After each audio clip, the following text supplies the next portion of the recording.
Okay guys, this is Tuesday the 7th. This is going to be the kickboxing. Apologize about the attire, but head into the shop after this. Besides, you should be able to fight in any attire that you have at the house. So, anyway, on the Tuesday the 7th, we're going to also have the Thursday coming up the 9th. So on this particular one, we're going to break down the stations for the kickboxing. The stations for exercises, we'll put that tutorial in separately. That is the same one that the group is doing, just with a slight modification. So on station 2 for today is going to be a front forward kick. We've been working on rear forward kicks. Super simple, rotating ball of the foot. I rotate my upper body. I bring that knee in, tucking, dorsiflex the toes to strike with the heel, and then back again. So when you think about the applied aspect, training to kick the head is great, but it's training, right?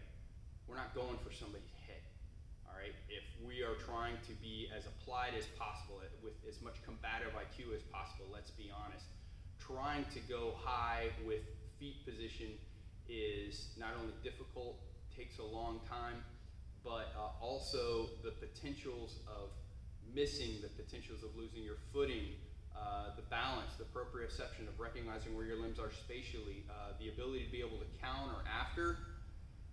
You know, you can't go wrong with a straightforward center mass, okay? It's one of the reasons why every single combative shooter shoots here. It's not necessarily about hitting the heart.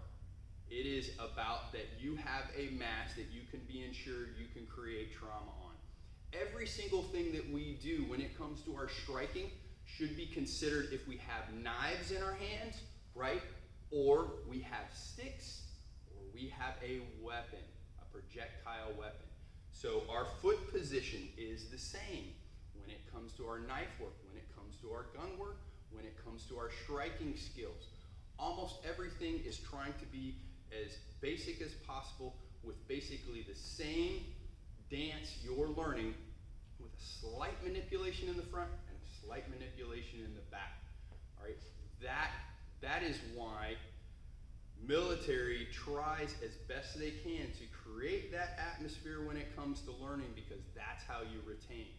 So I've said this for years, I would much rather have a super simple toolbox with just a couple tools that I am really good at, versus having this fancy, like snap-on toolbox with thousands of tools, thousands of dollars, and I only have a little bit of knowledge of each one. That to me is an absolute waste. You spend all this time, and then when it gets down to actually the nitty-gritty and getting your hands dirty, then people are getting pummeled and they can't understand why they're doing it, because, oh, I had all this background in martial arts, but you didn't apply it, you know, or when you did, you only did this much. It's kind of like some of the traditional martial arts that teach you how to work the knife. You know, you do like a couple seminars, and then it's like, yeah, I do knife. It's like, yeah, right.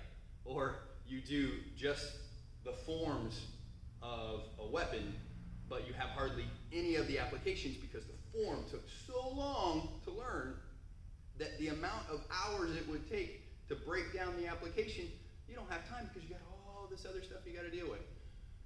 So keep in mind, stick to the basics. Even somebody more advanced than you, if you have a good, solid base, you can actually keep somebody at bay and maybe even open it up. So keep that in mind. All right, so from number 2, we did that front forward kick. We're going to rotate heel, right? Heel. All right, that's rear. From front, here. I lean back. The person's coming in. I'm like, oh! All right, stepping back, engaging. You can do ball of the foot. You can do heel. It's up to you. Just remember, you definitely want to change up both. So on station 4, that's knee strikes. I rotate, drive, knee rotate, drive. As I'm switching, I'm using my entire body to coil up to throw that knee up. Okay, my hands also rotate. I don't want to keep them even. I want to keep them slightly staggered. Okay, when I'm visually looking, I'm looking right at chest so I can see the whole body. I'm not trying to eyeball. right? Some eyeballing. Eyes will deceive, yours, theirs, and also it's a lot harder to see the whole body. Okay, keep that in mind. So on station 6, this is going to be a double jab, cross. I have to stutter step in if my opponent hasn't come in.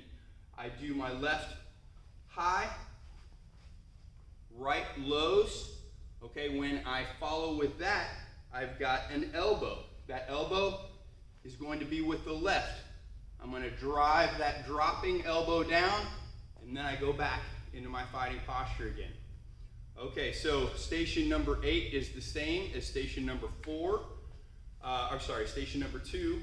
So on station 10, this is going to be basically our double-ended bag or double peanut station. So this is going to be a double jab, cross. Now remember, from point A to point B, my jabs and my crosses, as fast as you throw them out, you should pull them back again.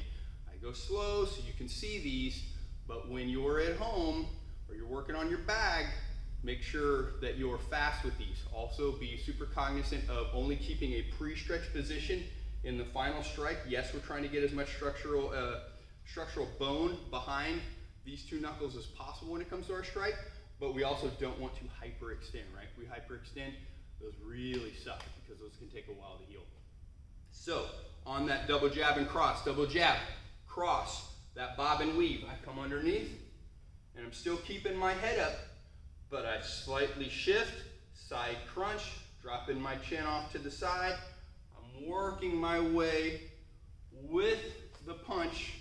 If I'm lucky, even if it's skimming, if I'm going with the movement, it's going to be a lot less trauma than like two trains colliding, where if my head is moving toward the fist, that sucks, right? So those are the stations. This is Tuesday the 7th kickboxing program. Hope you like it. We'll see you on Thursday.